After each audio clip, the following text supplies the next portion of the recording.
أعوذ بالله من الشيطان الرجيم. بسم الله الرحمن الرحيم.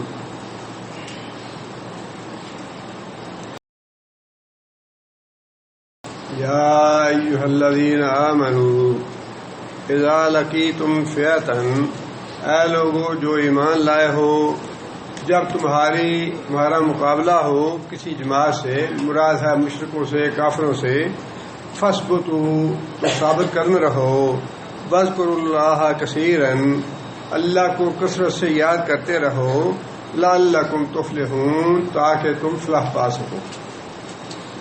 پچھلی آیتوں میں تو اللہ تعالیٰ نے اس بات پہ تبصرہ فرمایا تھا کہ جنگ بدر میں جو مسلمانوں کو اللہ تعالیٰ نے فتح نصیب ہوئی، مسلمانوں کو وہ خالص اللہ تعالیٰ کی مدد کی وجہ سے تھی۔ اللہ تعالیٰ نے ایسے اسباب پیدا فرما دیے کہ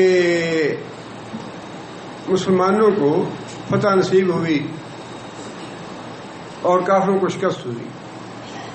اب ان آیتوں میں اللہ تعالیٰ مسلمانوں کو ہدایات فرما رہے ہیں کہ جب بھی کبھی تمہارا مقابلہ کافروں سے ہو، اگرچہ یہ ہے تو غزوہ بدر کے سیاق و سباق کے ساتھ، لیکن یہ حکم عام ہے کہ جب بھی تمہارا مقابلہ کافروں کے ساتھ ہو، مشرکوں کے ساتھ ہو، اس وقت مسلمانوں کو فتح حاصل کرنے کے لیے کن باتوں کا اہتمام کرنا چاہیے۔ سب سے پہلی بات اللہ نے یہ فرمائی کہ جب تمہارا کسی جماعت سے مقابلہ ہو، آمنا سامنا ہو، فَاثْبُتُوا تو ثابت قدم رہو، وَاذْكُرُوا اللَّهَ كَثِيرًا اور اللہ کو کثرت سے یاد کرو، لَعَلَّكُمْ تُفْلِحُونَ تاکہ تم کامیاب ہو۔ اصل میں تو ترتیب تو پہلے اللہ نے یہی بتائی کہ ثابت قدم رہو اور اللہ کو کثرت سے یاد کرو، لیکن حقیقت میں جو اللہ کا ذکر ہے وہی ثابت قدم رکھنے والا ہے۔ اللہ کا ذکر جو ہے، اللہ کی یاد جو ہے، وہی حقیقت میں جنگ میں بھی انسان کو ثابت قدم رکھنے والی چیز ہے۔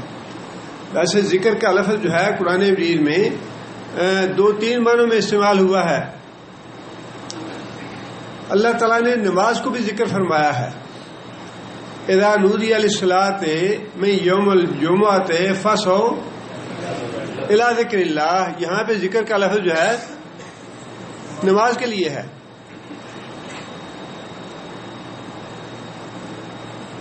اور ذکر کا لفظ اللہ تعالیٰ نے قرآن مجید کے لیے بھی استعمال فرمایا ہے، ان هو الا ذکر للعالمین، ان ہوا الا ذکر للعالمین، یہ قرآن مجید جو ہے یہ ذکر ہے سارے جہان والوں کے لیے۔ اور اللہ تعالیٰ کی تسبیحات کرنا یہ بھی ذکر ہے، الا بذکر اللہ تطمئن القلوب، یہاں پہ ذکر کا لفظ جو ہے یہ اللہ تعالیٰ کی تسبیحات کرنا، اللہ کو یاد کرنا، اللہ سے دعائیں مانگنا، اللہ کو پکارنا، یہ بھی ذکر کے معنوں میں ہے۔ اب یہاں اللہ تعالیٰ نے ذکر کا لفظ ہی استعمال فرمایا ہے کہ جب تمہارا کافروں سے مقابلہ ہو جائے، تمہارا لشکر کافروں کے لشکر کے سامنے آ جائے تو ثابت قدم رہو اور اللہ کو کثرت سے یاد کرو۔ اللہ کو کثرت سے یاد کرنا ہی اصل میں لشکر کی ثابت کرنے کا باعث بنے گا۔ اور پھر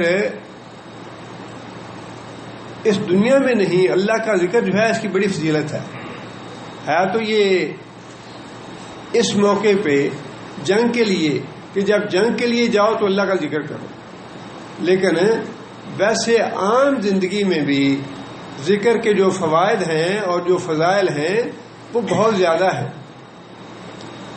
خیر و برکت کی روزی کمانے کے لیے، خیر و برکت والی روزی کمانے کے لیے بھی اللہ نے کیا حکم دیا ہے؟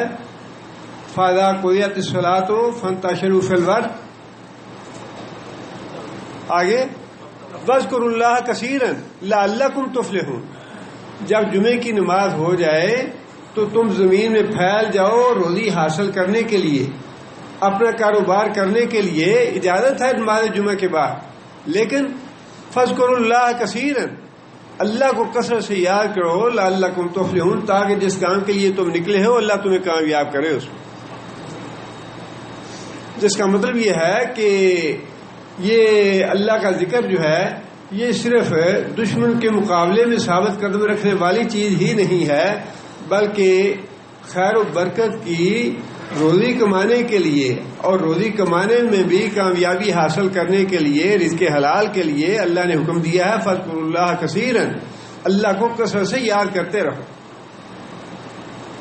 اور حضرت عائشہ رضی اللہ تعالیٰ عنہ کی حدیث میں یہ بھی ہے کہ صرف دنیا میں ہی نہیں بلکہ قبر میں جو ثابت قدمی ہے وہ کس چیز سے ہوگی؟ وہ بھی اللہ کے ذکر سے ہوگی۔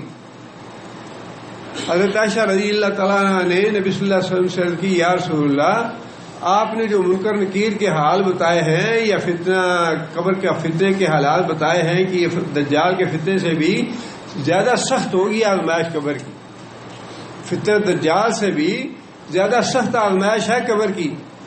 حضرت عائشہ نے عرض کی، یا رسول اللہ میں تو کمزور سی عورت ہوں تو میں اس فتنے میں کیسے ثابت قدم رہوں گی؟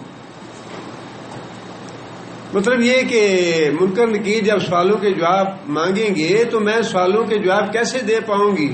تو نبی صلی اللہ علیہ وسلم نے یہ بات ارشاد فرمائی کہ قبر میں بھی کلمہ توحید جو ہے وہ انسان کو ثابت قدم رکھے گا۔ افضل ذکر لا الہ الا اللہ، یہ لا الہ الا اللہ کا کلمہ جو ہے، افضل ذکر جو ہے، یہی قبر میں بھی انسان کو ثابت قدم رکھے گا۔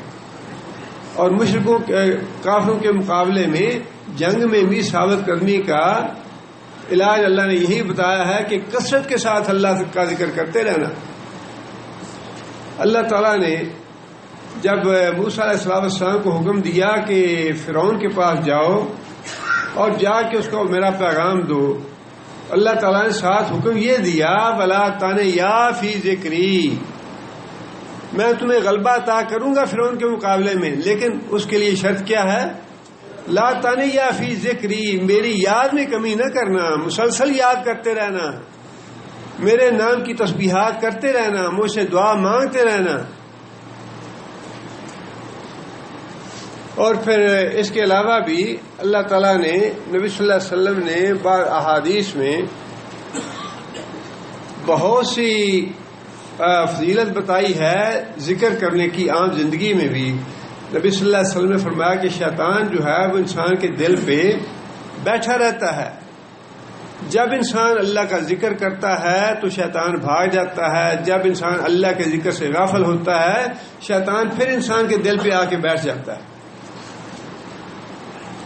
اور اذان جو ہے یہ اللہ اکبر کا لفظ جو ہے نا، یہ ہم تو سمجھتے ہیں بڑی معمولی بات ہے، لیکن اس اللہ اکبر کا جو تسبیح ہے بہت زیادہ فضیلت ہے اس کی۔ اور خود نبی صلی اللہ علیہ وسلم نے یہ بات ارشاد فرمائی کہ جب اللہ اکبر کا کلمہ مؤذن کہتا ہے تو شیطان بھاگ جاتا ہے، حتیٰ کہ اس کو اس کی آواز نہیں آتی اللہ اکبر کی۔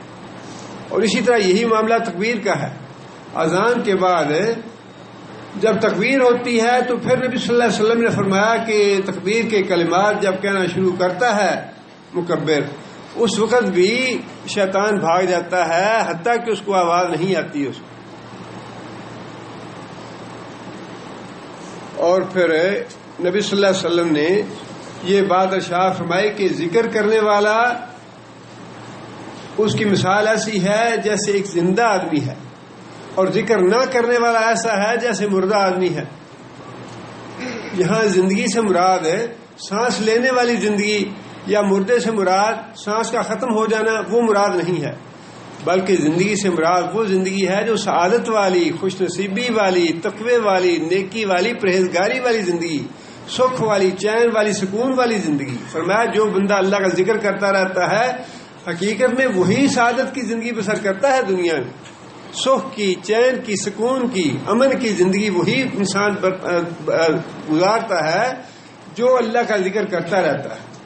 اور جو اللہ کے ذکر سے غافل ہو جاتا ہے فرمایا وہ مردہ ہے۔ مردہ سے مراد یہ ہے بدبختی کی زندگی، نحوست کی زندگی، مایوسی کی زندگی،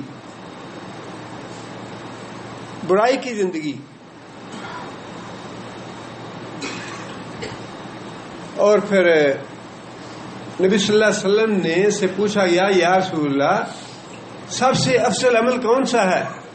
فرمایا کہ سب سے افضل عمل انسان کا یہ ہے کہ انسان اس دنیا سے رخصت ہو تو اس کی زبان پہ اللہ کا ذکر ہو.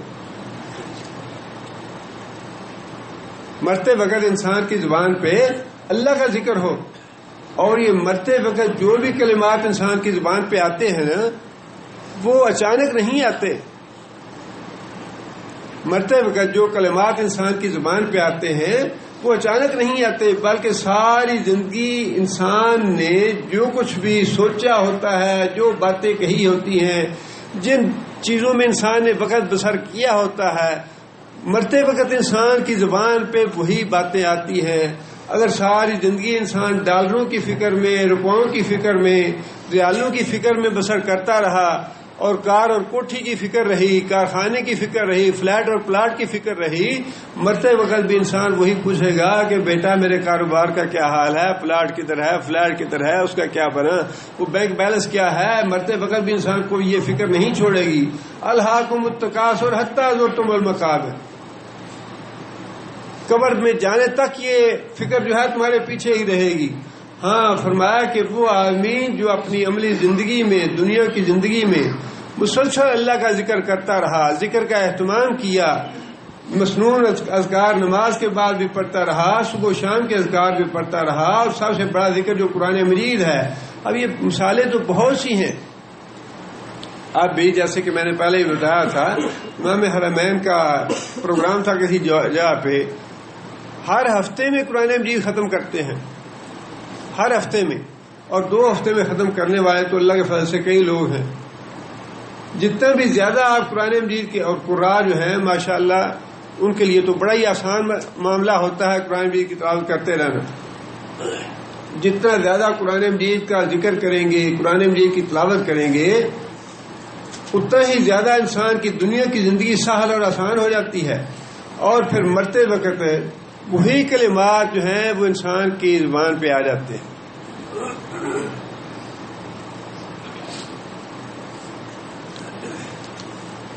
اور نبی صلی اللہ علیہ وسلم نے یہی بات اپنے صحابی کو فرمائی تھی کہ جب نماز پڑھ لو تو نماز کے بعد سب سے پہلے کون سے کلمات کہو؟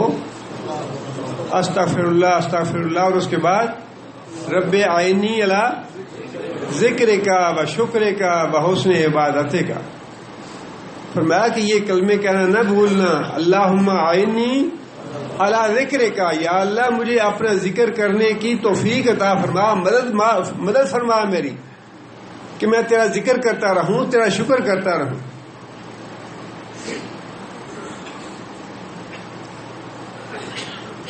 اور ایک حدیث میں نبی صلی اللہ علیہ وسلم نے یہ بات بھی فرمائی کہ ایک آدمی جہاد میں جاتا ہے، مشرکوں کے ساتھ لڑائی کرتا ہے، حتیٰ کہ اپنی تلوار توڑ دیتا ہے. فرمایا کہ اس آدمی سے بھی وہ آدمی افضل ہے جو اللہ کا ذکر کرنے والا ہے. اللہ کا ذکر کرنے والا اس آدمی سے بھی افضل ہے. اس لیے خاص طور پہ یہاں پہ غزوہ بدر کے حوالے سے اللہ تعالیٰ نے یہ بات ارشاد فرمائی کہ جب کافروں سے تمہارا مقابلہ ہو، جماعتیں آمنے سامنے ہو جائیں تو ثابت قدم رہو، اور ثابت قدم رہنے کے لیے اللہ کا ذکر کرتے رہو. جتنا زیادہ اللہ کا ذکر کرتے رہیں گے. اور یہ یہاں پہ دیکھیں اللہ تعالیٰ نے یہ بات ارشاد فرمائی ہے بلکہ اللہ کثیر، کثرت کے ساتھ جو ہے یہ حکم کثرت والا جو ہے سوائے ذکر کے کسی دوسری عبادت کے لیے اللہ نے نہیں فرمایا. نماز کے لیے کہیں کثرت کا لفظ استعمال نہیں فرمایا، روزے کے لیے کثرت کا لفظ استعمال نہیں فرمایا، صدقہ زکات کے لیے کثرت کا لفظ استعمال نہیں فرمایا. اللہ کے ذکر کے لیے ایک جگہ نہیں بلکہ کئی جگہ پہ اللہ تعالیٰ نے کثرت کا لفظ استعمال فرمایا ہے کہ کثرت سے اللہ کو یاد کرو. اس لیے کہ جس آدمی کی توجہ ذکر کی طرف ہو جائے اس کے لیے ذکر کرنا ہے بڑا آسان. یہ عبادت مشکل نہیں ہے بڑی آسان. نہ کوئی وقت کا تعین ہے، نہ کوئی اور پابندی ہے اس کے لیے. وضو کی ضرورت نہیں ہے، نیت کی ضرورت نہیں ہے، کوئی اور اہتمام کرنے کی ضرورت نہیں ہے. دن ہے، رات ہے، بستر پہ ہیں یا بیٹھے ہوئے ہیں، کام کر رہے ہیں، کاروبار کر رہے ہیں، نوکری کر رہے ہیں یا گاڑی چلا رہے ہیں، جہاں کہیں بھی انسان ہے کثرت کے ساتھ اللہ کا ذکر کر سکتا ہے. اس لیے ذکر کے لیے اللہ تعالیٰ نے یہ بات ارشاد فرمائی ہے کہ کثرت کے ساتھ اللہ کا ذکر کرو، اور بڑی خیر و برکت ہے اللہ کے ذکر میں۔ آگے پھر اللہ تعالیٰ نے یہ بات ارشاد فرمائی وَأَطِیعُوا اللَّهَ وَرَسُولَهُ۔ پہلی بات تو یہ تھی کہ کافروں کے مقابلے کے وقت ثابت قدم رہنا ہے، اللہ کا ذکر کرتے رہنا ہے، اور تیسرا حکم یہ ہے اطیعوا اللہ ورسولہ، اللہ اور اس کے رسول کی اطاعت کرو، ولا تنازعوا، وہی بات پہلے والی جو مال غنیمت کے معاملے میں جھگڑا ہو گیا تھا صحابہ کرام کے درمیان کہ مال غنیمت کس کو لینا ہے، کتنا لینا ہے، زیادہ کس کا ہوگا، کم کس کا ہوگا، وہ پہلے بھی یہی حکم دیا کہ اگر تم اللہ کے رسول پہ ایمان لائے ہو تو تمہارا کام یہ ہے کہ اللہ اور اللہ کے رسول کی بات مانو، اطاعت کرو۔ درمیان میں بھی اللہ تعالیٰ نے یہی بات ارشاد فرمائی، اور پھر یہاں یہ بات ارشاد فرمائی کہ جب تمہارا کافروں سے مقابلہ ہو اللہ کے رسول کی اطاعت کرو، اور اللہ کے رسول کے بعد جو امیر ہے، حاکم ہے، اس کی اطاعت کا حکم ہے۔ یہاں تک فرمایا کہ جس نے امیر کی اطاعت کی اس نے گویا میری اطاعت کی۔ ایسا معاملہ جہاں پہ جنگ کے معاملات ہیں یا بعض دوسرے معاملات ہیں جن میں شریعت سے ٹکراؤ نہیں ہے، جن میں شریعت کی نافرمانی نہیں ہے، بلکہ وہ معاملات امیر کے ثوابدید پہ ہیں، ان میں امیر کی اطاعت کرنا لازم ہے، اور وہ اسی طرح ہے جو اللہ کے رسول نے فرمایا کہ جس نے میری اطاعت کی، جس نے امیر کی اطاعت کی اس نے گویا میری اطاعت کی۔ اس لیے کہ اگلے الفاظ جو ہیں وہ جو غزوہ بدر کا معاملہ تھا اس وقت تک تو یہ بات ٹھیک تھی کہ اللہ اور اللہ کے رسول خود موجود ہیں، اور جو بات یا جو حکم ارشاد فرمائیں اس کی اطاعت صحابہ کرام کو کرنی لازم ہے، واجب ہے۔ لیکن جب رسول اللہ صلی اللہ علیہ وسلم چلے گئے، بعد میں پھر مشرکوں سے، کافروں سے مقابلے ہونے ہیں، اس وقت کے لیے حکم کیا ہے؟ اس وقت کے لیے حکم یہ ہے وَلَا تَنَازَعُوا فَتَفْشَلُوا وَتَذْهَبَ رِيحُكُمْ وَاصْبِرُوا۔ وَلَا تَنَازَعُوا، آپس میں تنازع پیدا نہ کرو، آپس میں تنازع پیدا نہ کرو۔ تنازع کا مطلب یہ ہے کھینچا تانی نہیں ہونی چاہیے، ایک دوسرے کی مخالفت نہیں ہونی چاہیے۔ فوجیں ہیں آمنے سامنے کھڑی ہوئی، اور اگر مسلمانوں کے لشکر میں یا مسلمانوں کی فوج میں باہم تنازع پیدا ہو جائے، اختلاف پیدا ہو جائے، تو اللہ فرماتے ہیں کہ اس سے تمہاری شکست کے اسباب پیدا ہو جائیں گے، تمہاری ہوا اکھڑ جائے گی، تمہارے اندر کمزوری پیدا ہو جائے گی۔ اس وقت لازم بات یہ ہے، اللہ کے رسول تو موجود نہیں ہے، لیکن بعد میں فرمایا کہ جو بھی امیر لشکر ہوگا اس کی اطاعت تمہیں کرنی پڑے گی، اس کی اطاعت کرو گے تو تمہاری قوت جو ہے وہ اکٹھی رہے گی، مجتمع رہے گی، اور تمہارے اندر کمزوری پیدا نہیں ہوگی، تمہارا روب داو قائم رہے گا۔ اور آگے یہ فرمایا کہ بس پھر صبر کرو۔ جو اسلام کا اجتماعی نظام ہے اس میں یہ بات بڑی اہم ہے کہ جب بھی مشاورت کی جائے، شورا ہو یا چنیدہ بندے ہوں جن کے ہاتھوں میں معاملات ہیں، وہ بیٹھے معاملات سلجھانے کے لیے، معاملات طے کرنے کے لیے، تو معاملات طے کرتے ہوئے، مشورہ دیتے ہوئے رائے سے اختلاف کرنا یہ کوئی بری بات نہیں ہے، رائے کے اختلاف کی شریعت نے اجازت دی ہے، بلکہ جب معاملہ زیر بحث ہو اس وقت تک کھل کے اپنی رائے کا اظہار کرنا چاہیے، اختلاف کرنا چاہیے کہ مجھے اس بات سے اختلاف نہیں ہے۔ لیکن ایک تو حکم یہ دیا کہ اختلاف رائے کے بعد جب امیر ایک بات کا فیصلہ کر لے تو پھر تمہیں مخالفت نہیں کرنی، بلا تنازع ہو، پھر تنازع نہ پیدا کرو، پھر جھگڑا پیدا نہ کرو۔ اگر تم امیر کے فیصلے کے خلاف جھگڑا کرو گے، اس سے اتفاق نہیں کرو گے اور اس کی مخالفت شروع کر دو گے تو فرمایا اس سے کیا ہوگا کہ مسلمانوں کی ہوا اکھڑ جائے گی، مسلمانوں کے لشکر میں کمزوری آ جائے گی اور وہ تمہاری شکست کا باعث بن جائے گی۔ لہذا حکم یہ دیا کہ بس برو، اگلی بات یہ ہے کہ تمہارے مزاج، تمہاری طبیعت، تمہارے رائے کے خلاف فیصلہ کر دیا امیر نے، دل تمہارا پسند نہیں کر رہا، دل تمہارا قبول نہیں کر رہا، لیکن اس کے باوجود حکم کیا ہے؟ امیر کے فیصلے پہ صبر سے کام لو. اور خود رسول اللہ صلی اللہ علیہ وسلم کے زمانے میں بھی اختلاف رائے تو ہوا، لیکن اختلاف رائے سے بڑھ کے ایک موقع ایسا تھا جب حضرت عمر رضی اللہ تعالیٰ عنہ نے اپنی اختلاف کا نبی صلی اللہ علیہ وسلم کے سامنے کھل کے اظہار بھی کر دیا، اور حضرت عمر رضی اللہ تعالیٰ عنہ ساری زندگی اپنی اس اظہار رائے پہ نادم رہے، اور وہ کہتے تھے کہ میری اگر شہادت کی زندگی موت آ جائے تو شاید وہ میری اس غلطی کی تلافی کر دے. صلح حدیبیہ کے موقع پہ جو فیصلہ نبی صلی اللہ علیہ وسلم نے فرمایا تھا، مسلمانوں کو وقتی طور پہ گراں گزرا وہ کہ جو مسلمانوں کا آدمی باغ کے مکہ جائے گا وہ تو واپس نہیں کیا جائے گا، اور مکہ سے جو آدمی مسلمان باغ کے مدینہ جائے گا اس کو نبی صلی اللہ علیہ وسلم یا مسلمان واپس کریں گے. یہ شرط جو تھی مسلمانوں کو گراں گزری، اور اس کا اپنے طور پہ اظہار بھی کیا. لیکن حضرت عمر رضی اللہ تعالیٰ عنہ واحد آدمی تھے جنہوں نے ہمت کی. حضرت ابوبکر صدیق رضی اللہ تعالیٰ عنہ کے سامنے بھی اظہار کیا، اور حضرت ابوبکر صدیق نے بھی حضرت عمر کو یہی تاکید کی، نصیحت کی کہ عمر تم اس معاملے میں خاموش رہو. نبی صلی اللہ علیہ وسلم اللہ کے رسول ہیں، اللہ نبی صلی اللہ علیہ وسلم کو رسوا نہیں کرے گا. لیکن حضرت عمر رضی اللہ تعالیٰ عنہ نے اپنی رائے کا اظہار پھر بھی کر دیا نبی صلی اللہ علیہ وسلم کے سامنے کہ یا رسول اللہ، جب ہم حق پہ ہیں تو پھر ہم یہ شرط ان کی کیوں قبول کریں. اس معاملے میں بھی حضرت عمر رضی اللہ تعالیٰ عنہ کو اس بات کا بعد میں شرمندگی رہی، ندامت رہی کہ میں نے نبی صلی اللہ علیہ وسلم کے سامنے ایسی رائے کا اظہار کیوں کیا. اسی طرح کی ایک اور بات غزوہ بدر پہ بھی ہوئی. عتبہ بن ربیعہ مشرک تھا، بلکہ سردار تھا، قریشی سردار تھا. ان کا بیٹا، اس کا بیٹا جو تھا حضرت ابو حذیفہ بن عتبہ، وہ مسلمان تھا. عتبہ جو ہے وہ کافروں کے لشکر میں تھا اور ابو حذیفہ مسلمانوں کے لشکر میں تھا. وہ مسلمان تھے.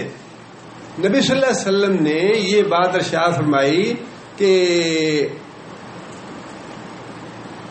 میرے چچا کو، حضرت عباس کو، کافر اور مشرک مجبور کر کے لے آئے ہیں، لہذا اگر کسی کا سامنا ہو جائے میرے چچا کے ساتھ تو میرے چچا کو قتل نہ کیا جائے. حضرت عباس رضی اللہ تعالیٰ عنہ اسلام لا چکے تھے، لیکن اپنے اسلام کو غزوہ بدر تک خفیہ رکھا. کافروں کے مجبور کرنے سے کافروں کے ساتھ آ بھی گئے، لیکن جب بیعت عقبہ ثانی ہوئی اور رسول اللہ صلی اللہ علیہ وسلم کے ساتھ معاملہ طے ہوا اہل یثرب کا کہ ہم فلاں گھاٹی میں رات کو نبی صلی اللہ علیہ وسلم کے ساتھ ملاقات کر کے بیعت کریں گے، اس انتہائی خطرناک موقع پہ یہ بغاوت کا پروگرام تھا کہ پورے قبائل کا جو نظام ہے اس کو ہم نے الٹ پلٹ کرنا ہے اور اس کو ہم نے ختم کرنا ہے. اس وقت نبی صلی اللہ علیہ وسلم کے ساتھ صرف ایک آدمی آیا تھا معاہدہ طے کرنے کے لیے، اور وہ آدمی کون تھا؟ حضرت عباس سے. وہ انتہائی رازداری کا معاملہ تھا، بہت ہی خفیہ بیعت تھی. وہ بیعت عقبہ ثانی جو تھی بہت خفیہ بیعت تھی، اور اس خفیہ بیعت میں نبی صلی اللہ علیہ وسلم کے ساتھ صرف نبی صلی اللہ علیہ وسلم کا چچا شریک تھا اور کوئی دوسرا آدمی نہیں تھا.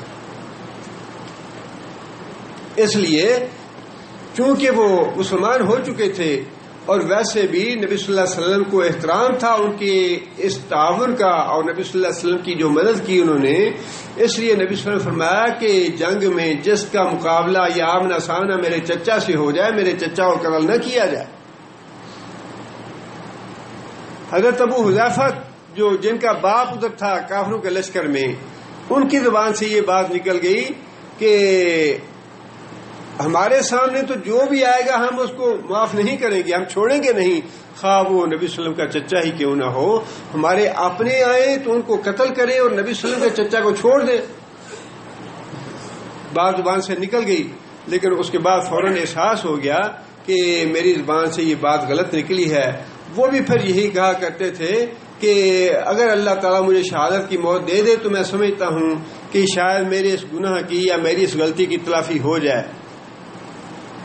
اس لیے اللہ تعالیٰ نے یہ حکم دیا ہے کہ جب جماعتی معاملات میں یا اجتماعی معاملات میں امیر کوئی فیصلہ کر دے اور جماعت کے جو لوگ ہیں، افراد ہیں، انہیں وہ فیصلہ پسند نہ ہو یا ان کی مرضی کے خلاف ہو یا ان کی رائے کے خلاف ہو، تو فرمایا کہ امیر کا فیصلہ کرنے کے بعد اس پہ صبر کرو.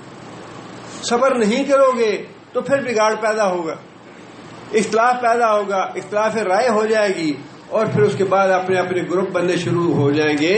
یہ فلاں کا گروپ بن گیا، وہ فلاں کا گروپ بن گیا، یہ فلاں کا گروپ بن گیا. اور جتنا بھی آج کل انتشار پیدا ہوا ہے جماعتوں میں اور پارٹیوں میں، یہ سب ٹوٹ پھوٹ ہوتی اسی وجہ سے ہی ہے کہ میری بات کیوں نہیں مانے گی، میری تو رائے یہ تھی، میری مخالفت کیوں ہوئی، میں نے تو یہ کہا تھا، میری مرضی کیوں نہیں پوری ہوئی. انہی باتوں کی وجہ سے اس کا علاج جو ہے وہ اللہ تعالیٰ نے بتا دیا. اس کا علاج یہ ہے کہ جب مشورہ کرنے کے بعد، بحث و تمیز کے بعد امیر نے کسی بات کا فیصلہ کر دیا تو اس پہ پھر تمہیں صبر سے کام لینا چاہیے. جو فیصلہ ہو گیا اس پہ صبر کیا جائے اور پھر اللہ سے نصرت مانگی جائے، اللہ پہ توکل کیا جائے. آگے فرمایا کہ ان اللہ مع الصابرین، اللہ تعالیٰ صبر کرنے والوں کے ساتھ ہے. سیاق و سباق سے تو یہاں پہ وہی معاملہ ہے کہ جب امیر کو فیصلہ کر دے تو پھر اس فیصلے پہ صبر سے کام لینا چاہیے، اس کو مان لینا چاہیے. لیکن صبر ایک ایسی صفت ہے جس کا بہت ہی اجر و ثواب رکھا ہے اللہ تعالیٰ نے. اور دوسری جگہ پہ اللہ تعالیٰ نے ارشاد فرمایا واللہ یحب الصابرین، اللہ تعالیٰ صبر کرنے والوں سے محبت کرتے ہیں. اس لیے کہ صبر کرنا جو ہے ذرا مشکل کام. اپنی بات کا نہ مانا جانا انسان بعض اوقات اس میں اپنی بڑی حد تک محسوس کرتا ہے کہ میری بات کیوں نہیں مانی گئی، میری بات ٹھکرا دی گئی ہے. اور علماء نے صبر کی بہت سی قسمیں بتائی ہیں. ان ساری جو صبر عام زندگی میں صبر ہے ان ساری باتوں میں مطلوب ہے. ایک صبر جو ہے وہ عقیدے پہ، ایمان پہ اور عبادت پہ صبر ہے. ایمان پہ صبر یہ ہے کہ انسان اللہ کی توحید پہ ایمان لے آئے، اللہ کو مشکل کشا اور حاجت روا تسلیم کرے اور اللہ کے علاوہ کسی دوسرے کو شریک نہ کرے. اس کے بعد اللہ کے ایمان لانے کے بعد انسان پہ جو بھی تکلیفیں آتی ہیں، مصیبتیں آتی ہیں، پریشانی آتی ہیں، ایمان ڈگمگائے نہ انسان کا، بس اللہ ہی اللہ ہے جس سے مانگنا ہے. نہ کسی مقبرے پہ جانا ہے، نہ مزار پہ جانا ہے، نہ حضرت صاحب کے پاس جانا ہے، نہ پیر صاحب کے پاس جانا ہے. بس ایک اللہ کا دامن ہی پکڑنا ہے، اللہ کے علاوہ اور کوئی ہے ہی نہیں. لا الہ الا انت، یہ بھی صبر ہے. اللہ کے علاوہ اللہ کی توحید پہ قائم رہنا یہ بھی صبر کی ایک قسم ہے. اور پھر اسی طرح اللہ تعالیٰ کی جو عبادات ہیں ان پہ قائم رہنا. یہ نہ ہو کہ انسان نماز شروع کرے پھر چھوڑ دے، پھر شروع کرے پھر چھوڑ دے، یا انسان داڑھی رکھے پھر منڈا دے، داڑھی رکھے پھر منڈا دے. نہیں، ثبات ہونا چاہیے اللہ کی عبادات پہ بھی، عبادت پہ بھی ثبات ہونا چاہیے. وہ بھی صبر کی قسم ہے. اللہ کی توحید پہ ثبات وہ بھی صبر کی قسم ہے، اور اللہ تعالیٰ کی عبادات پہ ثبات وہ بھی صبر کی قسم ہے. اسی طرح معاملات میں خاص طور پہ حلال و حرام کے معاملے میں انسان کا ثابت قدم رہنا وہ بھی صبر ہے. حرام انسان کے لیے بڑی کشش رکھتا ہے. انسان کے لیے، انسان کو شیطان جو ہے وہ بڑے بہانوں سے حرام کھلانا چاہتا ہے. حرام کے راستے سہل اور آسان بنا دیتا ہے شیطان، اور پھر اس کے لیے دلائل بھی مہیا کر دیتا ہے کہ نہیں ایسے نہیں، ایسے ہے، یہ جائز ہے، یہ ٹھیک ہے، اس میں کوئی حرج کی بات نہیں ہے، بڑی باتیں سکھا دیتا ہے. لیکن حلال اور حرام میں تمیز کرنے پہ ڈٹ جانا، ثابت قدم رہنا، یہ بھی صبر کی قسم ہے. یہ بھی صبر ہے. ڈٹ جائے انسان کہ نہیں، جو بالکل رزق حلال ہے، جس پہ مجھے پورا یقین ہے، میں وہی لوں گا، اس کے علاوہ جو مشکوک ہے وہ نہیں لوں گا.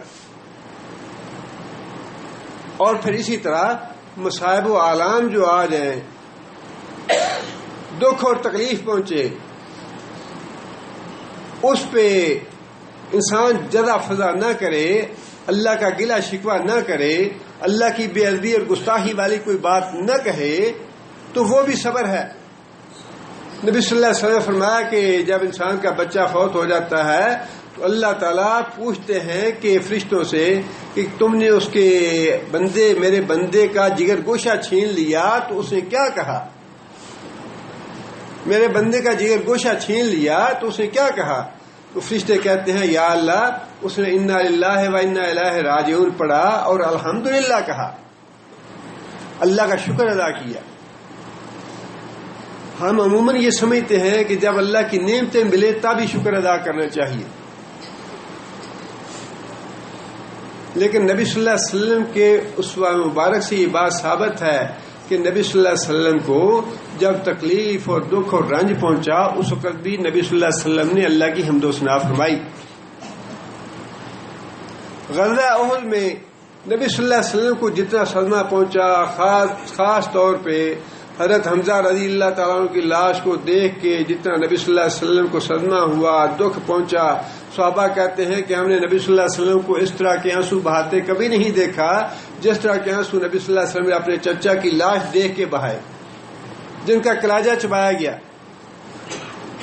اور پھر بے شمار صحابہ کرام جو تھے ان کی جان چلی گئی۔ ایک بڑی خونی جنگ تھی مسلمانوں کے لیے غزوہ احد۔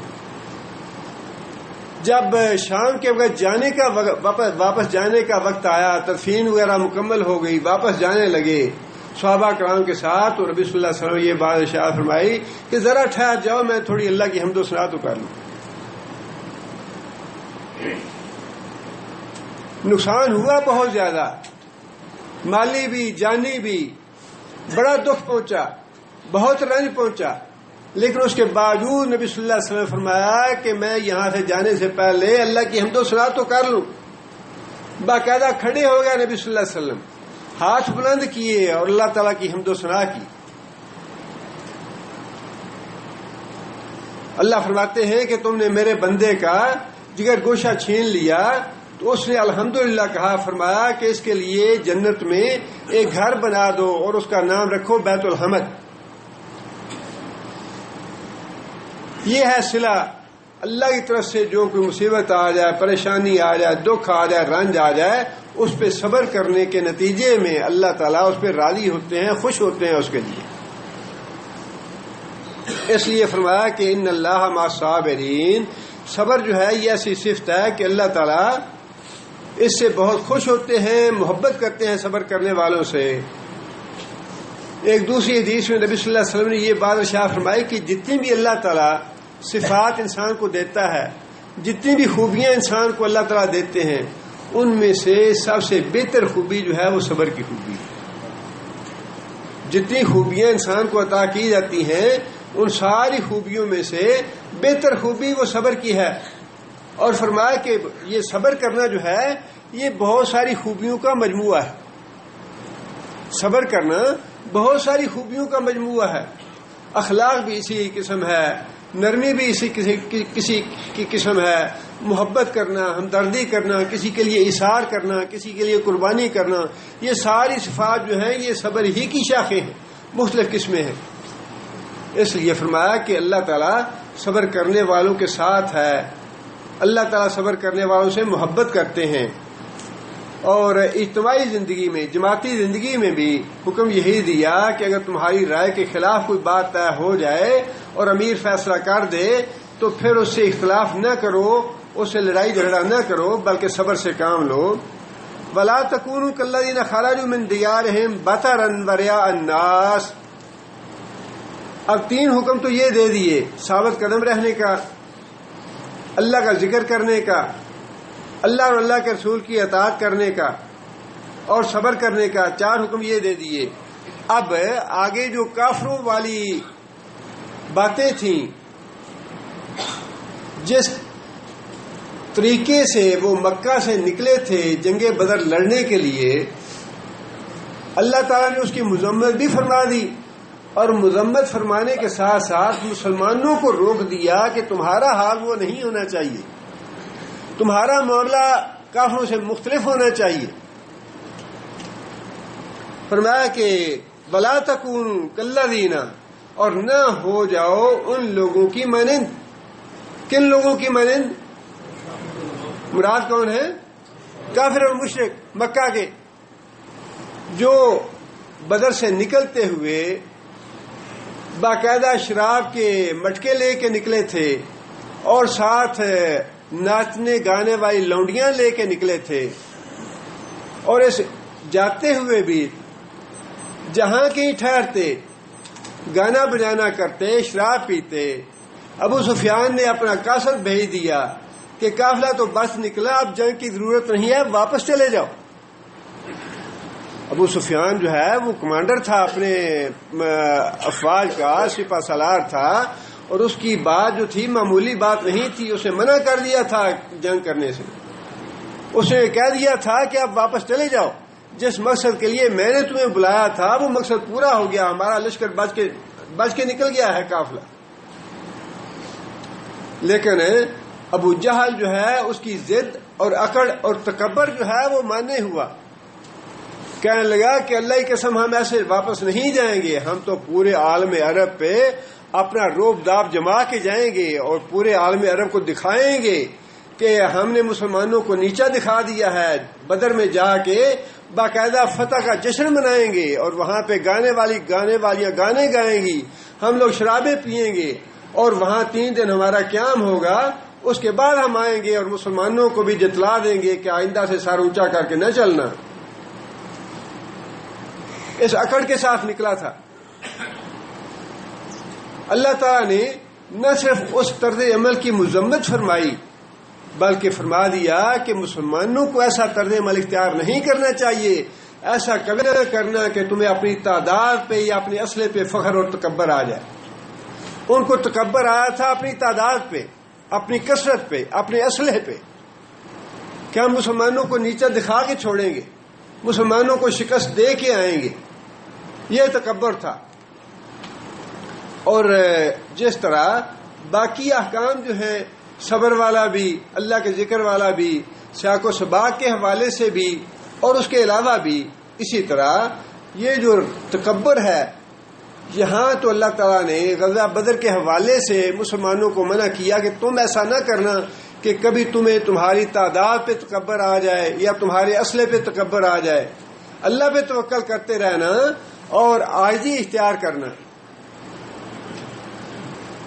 عام زندگی میں بھی نبی صلی اللہ علیہ وسلم نے تکبر سے سخت منع کیا ہے، عام زندگی میں بھی تکبر سے منع کیا گیا ہے۔ نبی صلی اللہ علیہ وسلم نے فرمایا کہ اللہ فرماتے ہیں کہ تکبر جو ہے، کبریائی جو ہے، یہ میری چادر ہے، جو آدمی میری چادر چھیننے کی کوشش کرے گا میں اس کو جہنم میں ڈال کے رہوں گا۔ حضرت عبداللہ بن عمر کی حدیث ہے کہ نبی صلی اللہ علیہ وسلم نے فرمایا کہ جس آدمی کے دل میں ذرہ برابر یا رائی برابر بھی تکبر ہے، اللہ اسے جنت میں نہیں بھیجے گے۔ رائی برابر بھی تکبر ہے۔ اب سوال یہ ہے کہ تکبر ہے کیا جس کی اتنی سخت سزا ہے، اتنا سخت عذاب ہے؟ نبی صلی اللہ علیہ وسلم نے تکبر کے معاملے میں 2 باتیں بتائیں۔ صحابی نے عرض کیا یا رسول اللہ، میں تو خوبصورتی کو پسند کرتا ہوں، جمال کو پسند کرتا ہوں، صفائی کو پسند کرتا ہوں، میرا دل چاہتا ہے کہ میرے کپڑے اچھے ہوں، میرے بال اچھے ہوں، میرا جسم اچھا ہو اور میرا رہن سہن اچھا ہو، میرا کھانا پینا اچھا ہو، تو کیا یہ تکبر میں آئے گا؟ نبی صلی اللہ علیہ وسلم فرمایا کہ یہ تکبر میں نہیں آتا، اللہ تو خود جمال ہے اور خوبصورتی کو پسند کرتا ہے۔ فرمایا تکبر میں 2 چیزیں ہیں، ایک بات تو یہ کہ انسان کو اللہ اور اللہ کے رسول کی بات کہی جائے وہ اس سے انکار کر دے، اللہ کے رسول کی بات کو ماننے سے انکار کر دینا، حق بات کو ماننے سے انکار کر دینا، قرآن کی آیت سامنے آ جائے، نبی صلی اللہ علیہ وسلم کی حدیث سامنے آ جائے، پھر اس کو انسان نہ مانے تو یہ تکبر ہے۔ اور دوسری بات یہ ارشاد فرمائی کہ دوسرے لوگوں کو اپنے آپ سے حقیر سمجھنا یہ تکبر ہے۔ یہ دو باتیں ہیں تکبر کی. دوسرے لوگوں کو اپنے آپ سے حقیر سمجھنا، اور یہ حقیر سمجھنے کے بارے میں بھی نبی صلی اللہ علیہ وسلم نے ایک بات تو یہ ارشاد فرمائی کہ جو آدمی دوسرے کو حقیر سمجھتا ہے اس کی تباہی اور ہلاکت کے لیے یہ گناہ کافی ہے. جو آدمی دوسروں کو حقیر سمجھتا ہے، اپنے آپ سے کمتر سمجھتا ہے، اس آدمی کی تباہی اور ہلاکت کے لیے یہی گناہ کافی ہے. اور دوسری حدیث میں یہ بات ارشاد فرمائی کہ سود جو ہے اس کی کتنی قسمیں ہیں؟ 72 قسمیں ہیں، اور اس کی سب سے کمتر قسم جو ہے وہ ہے اپنی ماں سے زنا کرنے کی. اور اس کی سب سے پہلی قسم کون سی ہے؟ 72 درجے ماں سے زنا کرنے سے 72 گنا بڑا گنا. یہ وہ کیا ہے؟ کسی مسلمان کو حقیر سمجھنا. اس کا پہلا درجہ جو ہے وہ مسلمان کو حقیر جاننا، اور آخری درجہ جو ہے وہ ماں سے زنا کرنا، جس کا مطلب یہ ہے کہ کسی مسلمان کو، کسی اپنے بھائی کو اپنے آپ سے کمتر سمجھنا، اپنے آپ سے حقیر سمجھنا، ماں سے زنا کرنے سے 72 گنا بڑا گناہ ہے.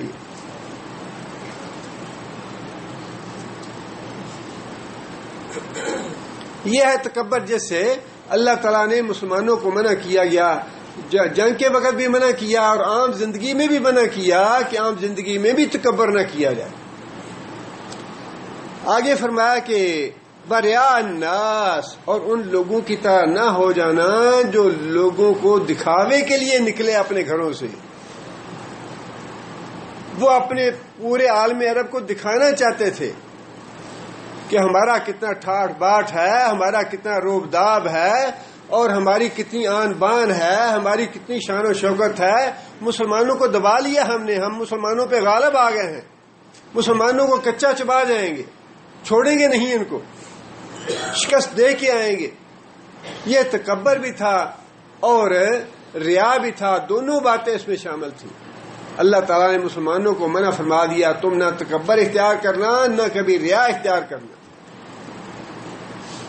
ریا یہ ہے کہ انسان دکھاوے کے لیے کوئی کام کرے، اس میں اللہ کی رضا شامل نہ ہو، دنیا کے مفاد شامل ہو اس میں، اور اس کی سزا بھی اتنی سخت ہے.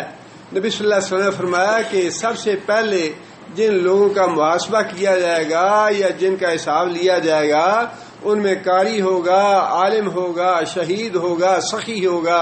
اور ان سے اللہ تعالیٰ سوال کریں گے کہ میں نے تمہیں علم دیا تھا، تم نے اس علم کا کیا شکر ادا کیا؟ وہ کہے گا یا اللہ میں نے تیرا علم خود بھی پڑھا، تیرے دین کا علم پڑھا اور دوسروں کو بھی پڑھایا، دوسروں کو سکھایا میں نے.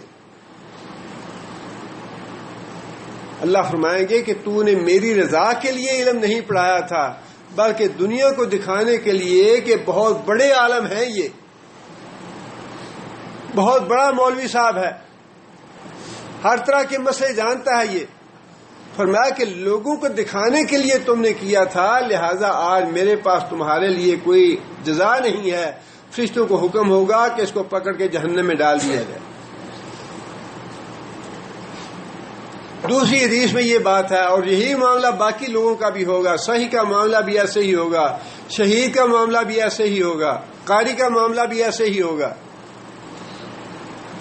دوسری حدیث میں نبی صلی اللہ علیہ وسلم نے فرمایا کہ جو آدمی ریا کے طور پہ کام کرتا ہے، ریا کے طور پہ عمل کرتا ہے، قیامت کے دن اس کو بھی اس کے عمل کا بدلہ دکھایا جائے گا، دیا نہیں جائے گا. ریا اس کے ساتھ بھی کیا جائے گا. جس طرح اس نے ریا کیا تھا نا، دنیا کو دکھانے کے لیے عمل کیا تھا، اسی طرح اس کو اس کی جزا دکھائی جائے گی. ریا کیا جائے گا لیکن اس کو وہ جزا دی نہیں جائے گی. اور تیسری حدیث میں نبی صلی اللہ علیہ وسلم نے یہ بات ارشاد فرمائی کہ قیامت کے دن اللہ تعالیٰ ساری مخلوق کے سامنے اسے یہ کہیں گے کہ تم نے یہ عمل میرے لیے نہیں کیا تھا، تم نے یہ عمل فلاں کو دکھانے کے لیے کیا تھا، لہذا اس کی جزا فلاں سے جا کے لو، مجھ سے نہ مانگو. میرے لیے یہ عمل کیا نہیں تم نے، لہذا اس سے جا کے اس کی جزا لو جس کے لیے تم نے کیا تھا. اس لیے نیک عمل جو بھی کرنا ہے خالص اللہ کی رضا کے لیے کریں. ڈھیروں نیک اعمال. بلکہ ایک دوسری حدیث میں نبی صلی اللہ علیہ وسلم نے یہ بات بھی ارشاد فرمائی کہ قیامت کے دن ایک آدمی ایسا آئے گا جس کے اعمال تہامہ پہاڑ سے بھی زیادہ ہوں، جس کی نیکیاں. ایک آدمی قیامت کے دن ایسا آئے گا جس کی نیکیاں تہامہ پہاڑ سے بھی زیادہ ہوں گی، تہامہ پہاڑ سے. اور فرمایا کہ جس طرح تم قرآن کی تلاوت کرتے ہو وہ قرآن کی تلاوت کرنے والے ہوں گے، جس طرح تم تہجد پڑھتے ہو وہ تہجد پڑھنے والے ہوں گے، بڑی نیکیاں لے کے آئے گا. لیکن اللہ تعالیٰ اس کا حساب کتاب کر کے اس کو جہنم میں ڈال دیں گے. فرمایا تم ان لوگوں سے نہ ہونا. صحابہ کو فرمایا کہ تم ان لوگوں سے نہ ہونا. صحابہ نے عرض کیا یا رسول اللہ آپ ذرا کھول کے وضاحت فرمائے ہمیں تاکہ ہمیں پتہ چل جائے وہ کون لوگ ہیں، ہم اس سے پرہیز کریں، ہم اس سے دور رہیں. فرمایا کہ یہ وہ لوگ ہوں گے تمہاری طرح کی نمازیں، تمہاری طرح کی تہجد، تمہارے طرح کے روزے، تمہارے طرح کے نیک اعمال کریں گے حتیٰ کہ تہامہ پہاڑ کے برابر نیکیاں ہو جائیں گی. جب تنہائی میں ہوں گے تو اللہ کی حرمتوں کو پامال کریں گے. جب تنہائی میں ہوں گے تو اللہ کی حرمتوں کو پامال کریں گے. گھر کے اندر ہے، ماں باپ بوڑھے ہیں، ماں باپ کی بےزتی کر رہا ہے، اس کو ڈانٹ ٹپٹ کر رہا ہے، ان کی بےزتی کر رہا ہے، بیوی کے ساتھ ظلم کر رہا ہے، بیوی کے حقوق ادا نہیں کر رہا. فرمایا جب تنہائی ہوتی ہے اللہ کی حرمتوں کو، اللہ کے احکام کی نافرمانی کرتا ہے. جب لوگوں کے سامنے ہوتا ہے تو نیک عمل کرتا ہے، لوگوں کے سامنے ہوتا ہے تہجد گزار ہے، روزے دار ہے، بہت بڑا نمازی ہے، حاجی صاحب ہیں، صحیح صاحب ہیں، قاری صاحب ہیں، عالم صاحب ہیں، فاضل صاحب ہیں، لوگوں کے سامنے بڑا کچھ ہے. لیکن جب تنہائی میں ہوتا ہے تو اللہ تعالیٰ کا نافرمان ہے، یہ اللہ کی حرمتوں کو پامال کرنے والا ہے. فرمایا تم ان لوگوں سے نہ ہونا. یہ وہ لوگ ہیں جو ریا سے کام لینے والے ہیں. یہاں بھی اللہ تعالیٰ نے یہی بات ارشاد فرمائی وَلَا تَكُونُوا كَالَّذِينَ خَرَجُوا مِن دِيَارِهِمْ بَطَرًا وَرِئَاءَ النَّاسِ. مسلمانوں تم ان لوگوں سے نہ ہونا جو اپنے گھروں سے نکلے تکبر کے ساتھ اور لوگوں کو دکھاوا کرنے کے لیے. وَيَصُدُّونَ عَن سَبِيلِ اللَّهِ. اور یہ وہ لوگ ہیں جو لوگوں کو اللہ کی راہ سے روکنا چاہتے ہیں، اللہ کی راہ سے روکنا چاہتے ہیں. اور اللہ کی راہ سے روکنے والے یہی لوگ تھے جو بھی اسلام لاتا، جو بھی دین میں داخل ہوتا، اللہ کے رسول کا نام لیتا، اس پہ ظلم و ستم ڈھاتے. عقبہ بن نبی معیط نبی صلی اللہ علیہ وسلم کا جانی دشمن تھا. کئی دفعہ نبی صلی اللہ علیہ وسلم کو قتل کرنے کا اس نے ارادہ بھی کیا، کوشش بھی کی، اتنا جانی دشمن تھا. لیکن اللہ تعالیٰ کی حکمت ہے کہ اس کی بیٹی جو تھی بچپن میں ہی کم سن عمر میں مسلمان ہو گئی، ابھی کنواری تھی. اس نے ہمت کی اور مکہ سے نکاح، حالانکہ 2 مشرک بھائی تھے اس کے، بڑی سخت کڑی نگرانی کرتے تھے، بڑا اس پہ ظلم کرتے تھے، لیکن ان کی نظر بچا کے مکہ سے نکلی. اب وہی بات ہے کہ جو آدمی یا جو بھی عورت ہو اللہ کے دین کے لیے نکلتا ہے، اللہ کے رسول کی محبت میں نکلتا ہے، واقعی اللہ اس کو ضائع نہیں کرتے، اللہ اس کو ذلیل و رسوا نہیں کرتے. مکہ سے نکلی، وہ اکیلی نکلی، کنواری تھی، چھوٹی تھی عمر کی، راستہ معلوم نہیں تھا. راستے میں آدمی ملا، اس نے پوچھا کہ کون ہو، کہاں جا رہی ہو؟ پہلے تو ام کلثوم نام تھا اس کا، کہنے لگی کہ تم مجھے کیوں پوچھ رہے ہو یہ بات، تم کون ہو؟ بڑی ہمت سے جواب دیا. اس آدمی نے بتایا کہ میں بنو خزاعہ کا آدمی ہوں اور میں تم سے پوچھ رہا ہوں کہ تم اکیلی کہاں جا رہی ہو. کہنے لگی کہ میں اس کو جب بنو خزاعہ کا نام لیا تو تسلی ہو گئی کہ بنو خزاعہ جو ہیں یہ حلیف ہیں مسلمانوں کے، مجھے نقصان نہیں پہنچائے گا. کہنے لگی کہ میں تو قریشی عورت ہوں اور مدینہ جا رہی ہوں، ہجرت کر کے نبی صلی اللہ علیہ وسلم کے پاس جانا چاہتی ہوں، لیکن مجھے راستہ معلوم نہیں. آپ اندازہ لگائیے کہ راستے کا بھی پتہ نہیں ہے، محض اللہ توکل گھر سے نکل آئی۔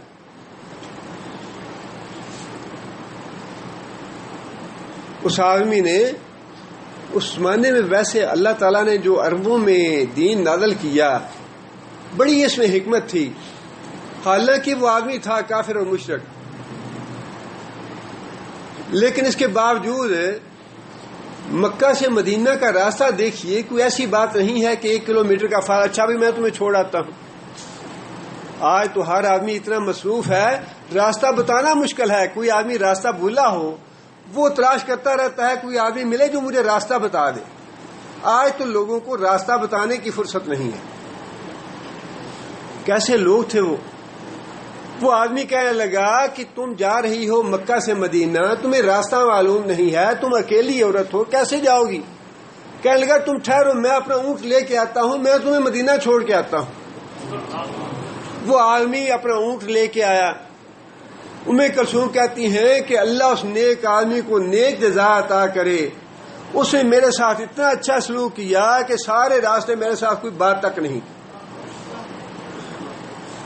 جب کہیں منزل آتی وہ اونٹ کو بٹھاتا، خود الگ ہو جاتا، میں اونٹ سے اتر جاتی، اونٹ سے اترنے کے بعد وہ آتا، اونٹ کو پکڑ کے جا کے درخت کے ساتھ باندھ دیتا، اور جب ہم وہاں آرام کر لیتے، سفر جانے کے لیے تیار ہوتے، تو اونٹ کو لے آتا، میرے پاس بٹھا دیتا، میں اس پہ سوار ہو جاتی اور اونٹ کو لے کے چل پڑتا۔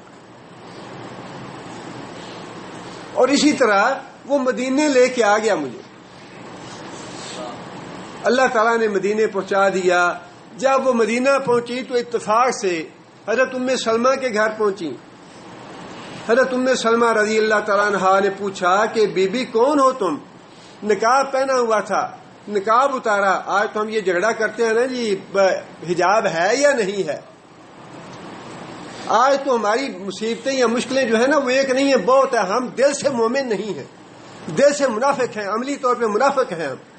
ہم نے زبان سے کلمہ پڑھا ہے، وہ کافر تھے، مشرک تھے، لیکن جب انہوں نے اسلام میں داخل ہو گئے تو پھر انہوں نے اسلام کو جی جان سے قبول کیا، ہر بات پہ اس پہ عمل کیا، پھر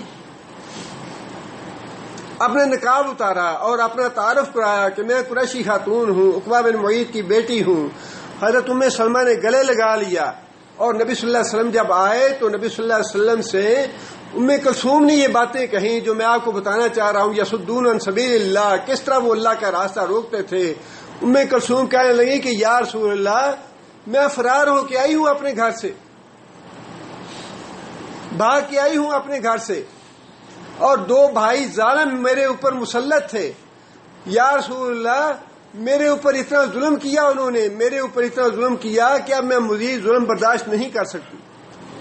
آپ نے 2 آدمی پہلے واپس بھیج دیے ہیں، ابو جندل کو اور ابو بصیر کو آپ نے واپس بھیج دیا ہے، اللہ کے لیے مجھے واپس نہ بھیجنا، میں تو عورت ہوں، میں مرد نہیں ہوں۔ عورت ذات کمزور ہوتی ہے، جو ظلم مجھ پہ کیے انہوں نے، جس طرح سختیاں کی انہوں نے مجھ پہ، یا رسول اللہ میں اب وہ برداشت نہیں کر سکتی، مجھے اب واپس نہ بھیجنا۔ بات وہی ہے کہ مکہ سے نکلی اس وقت بھی اللہ نے ہاتھ پکڑ لیا، اللہ نے سہارا مہیا کر دیا، اللہ نے منزل پہ خیر و عافیت سے پہنچا دیا۔ یہاں جب آئیں اللہ کے رسول سے آ کے جا کے ساری بات بتائی، اپنی داستان علم سنائی جا کے، یا رسول اللہ میں تو ظلم سہتی سہتی آئی ہوں، اب مجھے آپ اس معاہدے کے تحت واپس نہ کریں جس معاہدے کے تحت آپ نے ابو بصیر اور ابو جندل کو واپس کیا تھا۔ اب اللہ کے رسول تو معاہدے کے پابند تھے، لیکن اللہ تو پابند نہیں تھا۔ ام کلثوم کے وہاں پہنچنے کے بعد اللہ تعالیٰ نے آسمان سے آیتیں نازل کر دیں کہ اے محمد صلی اللہ علیہ وسلم، جو مسلمان عورتیں وہاں سے آئیں تمہارے پاس، ان کا امتحان لو، اگر وہ مومن عورتیں ہیں ان کو واپس نہ کرنا۔ اللہ نے وہاں بھی سہارا بنا دیا، وہاں اللہ نے آیتیں نازل کر دیں کہ یہ اپنے اللہ اور اللہ کے رسول کے لیے ہجرت کر کے آئی ہے، اللہ کے رسول کی محبت میں آئی ہے مکہ سے مدینہ میں، اور واقعی معاہدہ تھا کہ جو آدمی فرار ہو کے آئے گا مکہ سے ہم اس کو واپس کریں گے، معاہدہ یہی تھا۔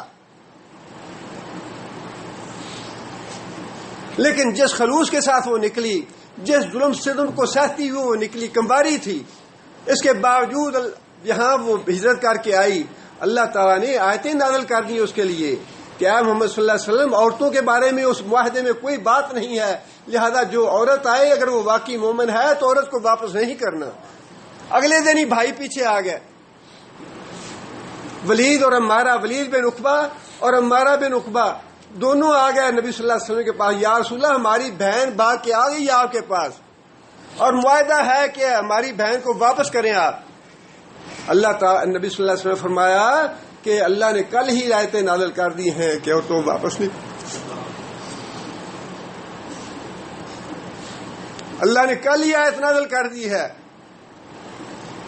کہ جو عورت آئے گی ہجرت کر کے اس عورت کو واپس نہیں کرنا، اس لیے کہ معاہدے میں مردوں کا ذکر ہے، عورتوں کا ذکر نہیں ہے۔ عورتوں کو واپس کرنے کے تو پابند نہیں ہو، عورتوں کو واپس نہیں کرنا۔ یہ تھا کافروں کا یصدون عن سبیل اللہ کہ جو بھی کنواری ہو، عورت ہو، بچہ ہو، بوڑھا ہو، جیسا بھی ہو اس پہ ظلم ستم کے پہاڑ توڑتے، حتیٰ کہ وہ ہجرت کر کے یا حبشہ چلے جائیں یا ہجرت کر کے مدینہ آ جائیں۔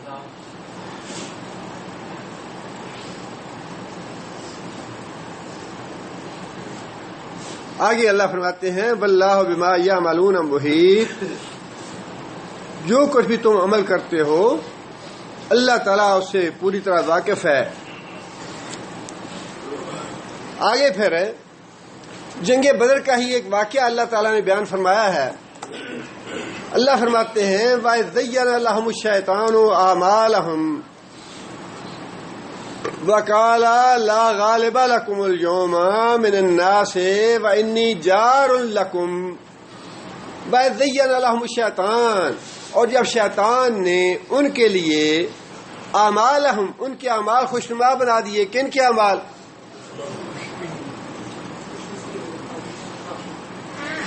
شیطان نے ان کے اعمال ان کے لیے خوشنما بنا دیے۔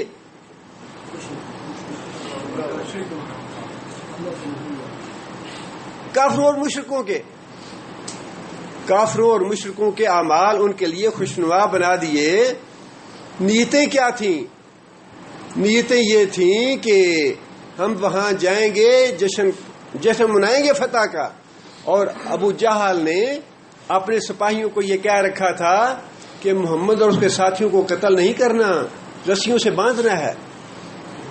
محمد اور اس کے ساتھیوں کو قتل نہ کرنا، رسیوں سے باندھ کے مکے لائیں گے ان کو۔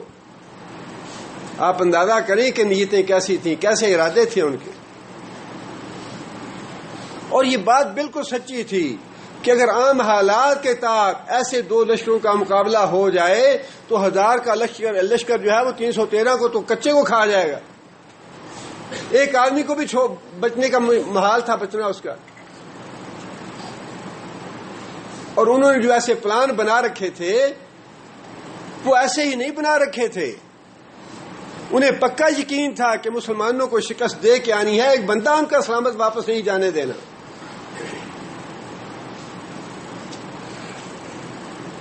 جب یہ لشکر نکلا وہاں سے مکہ سے، تو ان کی قریش کی بنو کنانہ سے لڑائی تھی۔ انہیں اس بات کا دل میں خوف پیدا ہوا ابو جہل کو، دوسرے سرداروں کو، کہ کہیں ایسا نہ ہو ہم لوگ یہاں سے جا رہے ہیں مسلمانوں سے لڑنے کے لیے، اور بنو کنانہ جو ہیں ان کے ساتھ بھی ہماری لڑائی ہے، اور کہیں ایسے نہ ہو کہ ہم تو ادھر جا کے الجھ جائیں مسلمانوں کے ساتھ، اور بنو کنانہ کے لوگ جو ہیں وہ ہمارے گھروں پہ چڑھائی کر دیں، ہمارے بچوں اور بیویوں کو پکڑ کے لے جائیں، لونڈی بنا لیں اور غلام بنا لیں ان کو، کہیں ایسا نہ ہو جائے۔ یہ جب خیال آیا ان کو، بنو کنانہ کا سردار تھا سراقہ بن مالک۔ حضرت عبداللہ بن عباس کی روایت ہے، یا حضرت عباس کی اپنی روایت ہے کہ شیطان جو تھا ابلیس، وہ سراقہ بن مالک کی شکل بن کے ابو جہل کے پاس آیا اور کہنے لگا کہ میں سراقہ بن مالک ہوں، بنو کنانہ کا سردار ہوں، میں تمہیں اس بات کی ضمانت دیتا ہوں کہ تمہیں بنو کنانہ سے گھبرانے کی ضرورت نہیں ہے، ان کی طرف سے پریشان نہ ہونا، ان کی میں ضمانت دیتا ہوں تمہیں۔ وہ حملہ نہیں کریں گے. تم بے فکر ہو کے جاؤ, جا کے مسلمانوں سے لڑو اور ان کو ملیا میٹ کرو جا کے. یہ تھی وہ بات جب جو اللہ تعالیٰ نے فرمائی کہ شیطان نے ان کو یہ یقین دلا دیا کہ بنو کنانہ حملہ آور نہیں ہوگے اور تم جاؤ مسلمانوں کے ساتھ لڑائی کرو اور تم ہی غالب ہوگے. تمہاری تعداد 1000 کے قریب ہے اور اسلحہ ہر طرح کا تمہارے پاس ہے. وہ نہتے لوگ ہیں, 300 آدمی ہیں, ان کے پاس ہتھیار نہیں ہیں. وہ کیسے لڑائی کریں گے؟ غالب تو تم ہی ہوگے. میں تمہارے ساتھ ہوں, میرا لشکر تمہارے ساتھ ہے. اللہ فرماتے ہیں کہ آگے شیطان نے یہ بات کہی, وَقَالَ لَا غَالِبَ لَكُمُ الْيَوْمَ مِنَ النَّاسِ, آج تم پہ کوئی بھی غالب نہیں آ سکتا کافروں اور مشرکوں پہ. وَإِنِّي جَارٌ لَكُمْ, اور میں تمہارا حمایتی ہوں, میں تمہارا ساتھی ہوں, میں تمہارا ساتھ دوں گا. اپنے جو لشکر ہے میرے ساتھ, جو بندے میرے ساتھ ہیں, میں ان کے ساتھ تمہاری مدد کروں گا. لڑو چل کے مسلمانوں کے ساتھ اور ان کو شکست دو چل کے, اور تم ہی غالب رہو گے, میں بھی تمہارا ساتھ دوں گا. آگے اللہ فرماتے ہیں فَلَمَّا تَرَاءَتِ الْفِئَتَانِ نَكَصَ عَلَىٰ عَقِبَيْهِ فَلَمَّا تَرَاءَتِ الْفِئَتَانِ, جب شیطان نے دونوں جماعتوں کو آمنے سامنے دیکھا, مسلمانوں کا لشکر بھی سامنے آ گیا, کافروں کا لشکر بھی سامنے آ گیا. نَكَصَ عَلَىٰ عَقِبَيْهِ, شیطان اپنی ایڑیوں کے بل پلٹ گیا. شیطان اپنی ایڑیوں کے بل پلٹ گیا. وقال, اور کہنے لگا, انی بری منکم, انی بری منکم, میں تم سے الگ ہوتا ہوں, میں تم سے بری ذمہ. کیوں بری ذمہ ہو گیا, کیوں الگ ہوا؟ انی ارا ما لا ترون, انی ارا ما لا ترون, میں وہ کچھ دیکھ رہا ہوں جو تم نہیں دیکھ رہے. کیا مراد تھی اس سے؟ فرشتوں کا نزول. انی ارا, میں وہ کچھ دیکھ رہا ہوں, ما لا ترون, جو تم نہیں دیکھتے. انی اخاف اللہ, انی اخاف اللہ, مجھے اللہ سے ڈر لگتا ہے. ڈر کس چیز کا ہے؟ واللہ شدید العقاب, اللہ کا عذاب نازل ہو رہا ہے, اس عذاب میں بھی نہ مبتلا ہو جاؤں. عذاب آ گیا اللہ کا آسمانوں سے, اللہ کے فرشتے نازل ہوتے میں خود اپنی آنکھوں سے دیکھ رہا ہوں, تم نہیں دیکھ رہے. اب مجھے ڈر لگ رہا ہے کہ جو عذاب تمہارے اوپر آنے والا ہے اس عذاب میں بھی نہ پھنس جاؤں.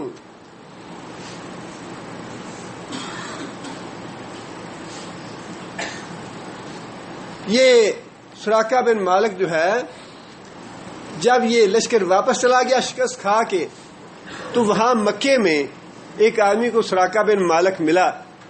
یہ عبداللہ بن عباس کی روایت میں یہ بھی ہے کہ جب وہ فرشتے نازل ہوئے اور شیطان نے سراقہ بن مالک کی شکل میں جو آیا تھا, اس نے دیکھ لیا فرشتوں کو, تو اس نے کہا کہ میں تو جا رہا ہوں, میں نے وہ کچھ دیکھ لیا جو تم نہیں دیکھ رہے. تو ابو جہل اس کو بعد میں آوازیں دیتا رہا, سراقہ ادھر آؤ, کہاں جاتے ہو آپ, سراقہ ادھر آؤ, کہاں جاتے ہو.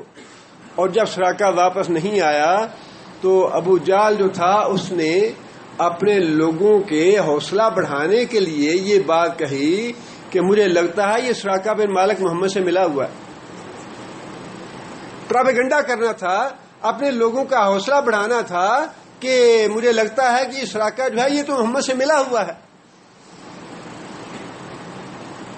اب جب مکہ میں شکست ہو گئی کافروں کو, مکہ واپس چلے گئے, ایک آدمی کو وہاں سراقہ ملا, پوچھا کہ سراقہ تم وہاں سے بھاگ کیوں آئے تھے میدان جنگ سے, بدر سے؟ سراقہ کہنے لگا میں تو وہاں گیا ہی نہیں, میں تو وہاں گیا ہی نہیں. وہ پھر انہیں پتا چلا کہ جو سراقہ کی شکل میں آیا تھا بنو کنانہ کا سردار بن کے, وہ تو ابلیس تھا.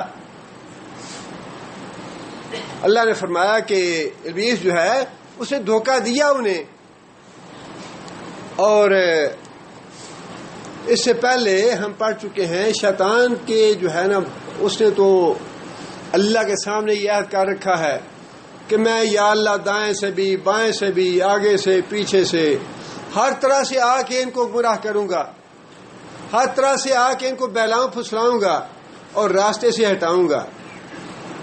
اور ہمارے واقعہ یہ ہے کہ ہر انسان کے ساتھ شیطان پیدا ہوتا ہے، اور جس طرح نبی صلی اللہ علیہ وسلم نے فرمایا کہ انسان کے خون میں خون کی طرح دوڑتا ہے، وہ واقعی خون کی طرح انسان کے جسم میں دوڑتا ہے۔ کوئی موقع نہیں جانے دیتا جس موقع پہ وہ انسان کو گمراہ کر سکے اور وہ گمراہ نہ کرے اسے، الا یہ وہی بات ہے کہ وَاذْكُرُوا اللَّهَ كَثِيرًا لَعَلَّكُمْ تُفْلِحُونَ، کثرت کے ساتھ اللہ کو یاد کرتے رہو۔ اللہ کو یاد کرتے رہو گے تو شیطان سے بھی پناہ ملی رہے گی۔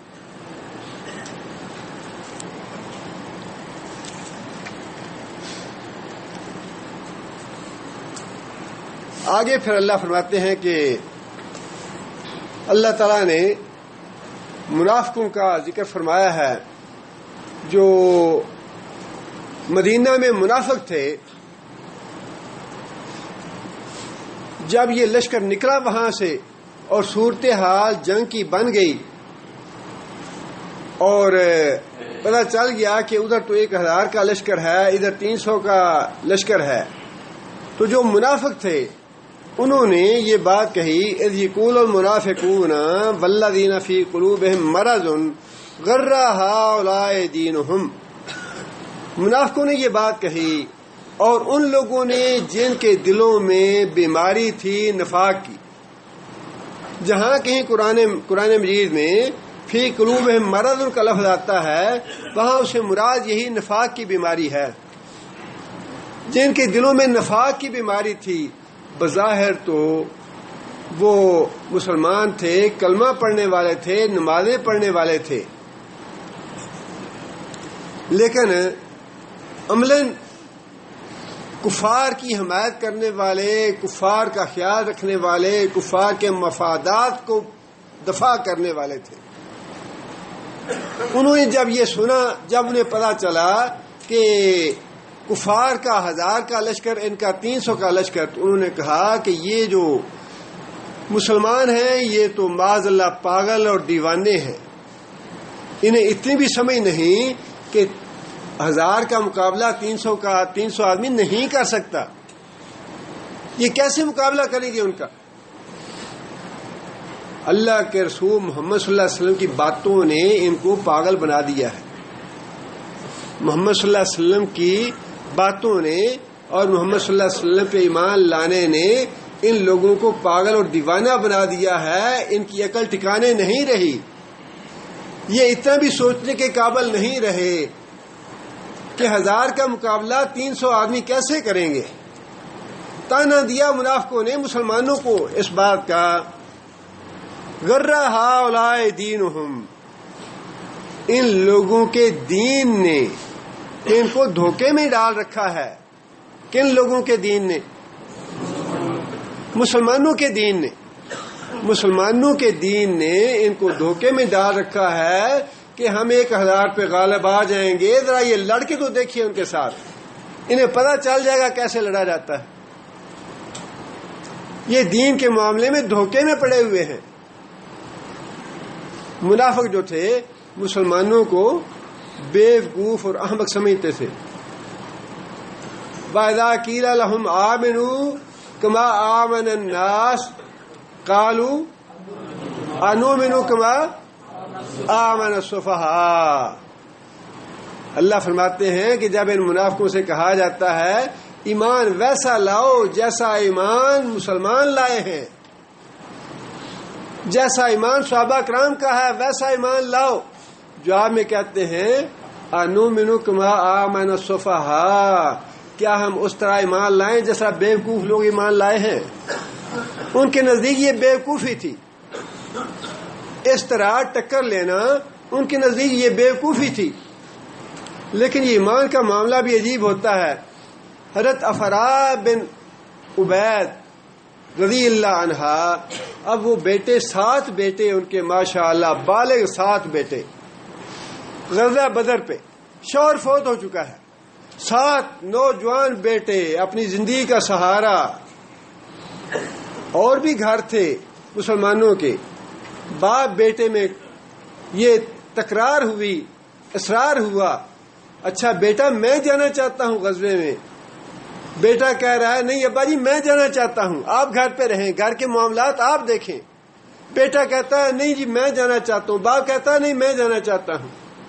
اب اندازہ لگائیے کہ شوہر تو ہے ہی نہیں، شوہر فوت ہو چکا ہے، 7 بیٹے ماشاءاللہ جوان بیٹے، تلو مند، سہارا عورت کا، ماں کا، اپنے بیٹے۔ غزوہ بدر پہ 7 بیٹوں کو تیار کیا کہ بیٹو جاؤ اللہ کی راہ میں قربان ہو جاؤ جا کے، 7 بیٹوں کو۔ کافروں کے نزدیک تو یہ حماقت اور بیوقوفی ہے کہ نوجوان بیٹے جو زندگی کا سہارا ہیں، جن کے بغیر عورت کی زندگی گزرتی نہیں ہے، شوہر ویسے مر چکا ہے اور گھر میں کوئی دوسرا ہے نہیں، یہ بھی ہو سکتا تھا اچھا آپ 4 ہیں میرے بیٹے، اچھا ابھی 4 جو ہیں وہ غزے پہ چلے جائیں، 3 گھر میں رہ جائیں میرے کام آئیں، اچھا ابھی 5 چلے جاؤ، 2 گھر میں رہ جاؤ میرے کام آ جائیں۔ یہ بھی ہو سکتا تھا اچھا ابھی سب نہیں جانا ہے، اصرار کرتی ہوں 6 چلے جاؤ، 1 میرے پاس رہ جاؤ۔ لیکن ہے نا ایمان کا کمال،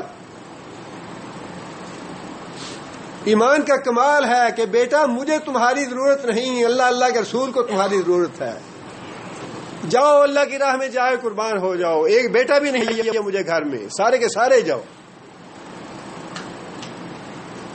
منافقوں کو یہ ایمان کہاں نصیب ہے؟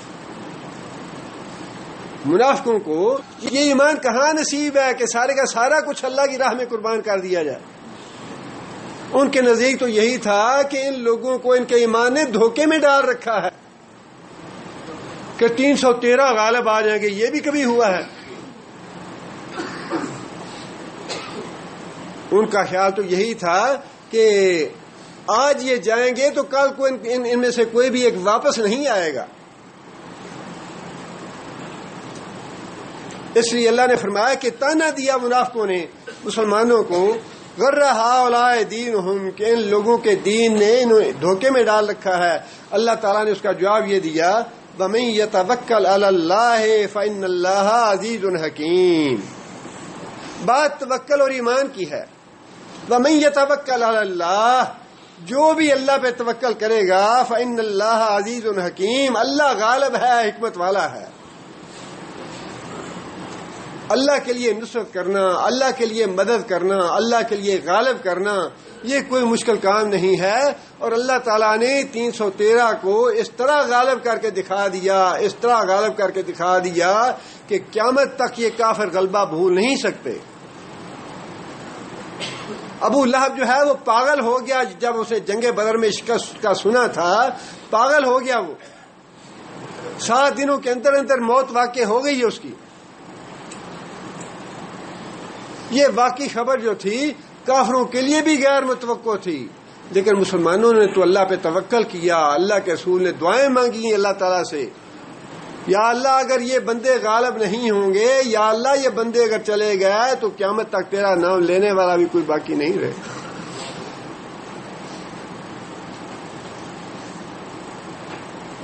اور جو واقعی توکل کرتا ہے، جیسے میں نے بتایا آپ کو، ایک کنواری عورت ہے، چھوٹی عمر کی ہے، راستہ معلوم نہیں ہے، 500 کلومیٹر کا راستہ، 500 کلومیٹر کا راستہ اکیلی عورت، اور گھر سے فرار ہو کے پتہ ہے کہ میرا تعاقب بھی ہونا ہے، پکڑی جاؤں گی تو جان سے بھی مار دیں گی۔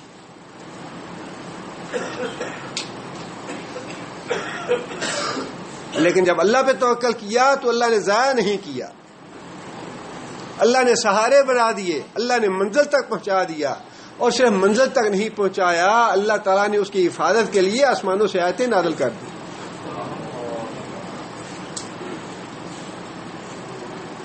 اس لیے اللہ نے فرمایا کہ جو آدمی اللہ پہ توکل کرتا ہے، اور نبی صلی اللہ علیہ وسلم نے بھی یہ بات ارشاد فرمائی ہے کہ اگر لوگ اللہ پہ توکل کریں جیسا اللہ پہ توکل کرنے کا حق ہے، اگر اللہ پہ توکل ویسا کریں جیسا توکل کرنے کا حق ہے، اللہ تعالیٰ لوگوں کو بھی اس طرح روزی دے جس طرح اللہ تعالیٰ پرندوں کو روزی دیتا ہے۔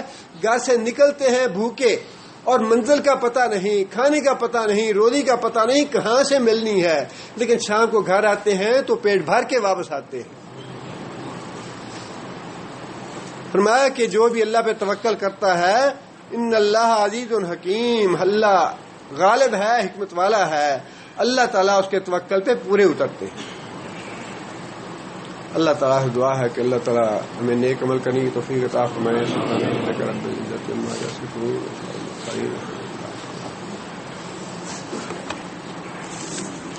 قاری صاحب آئے ہوئے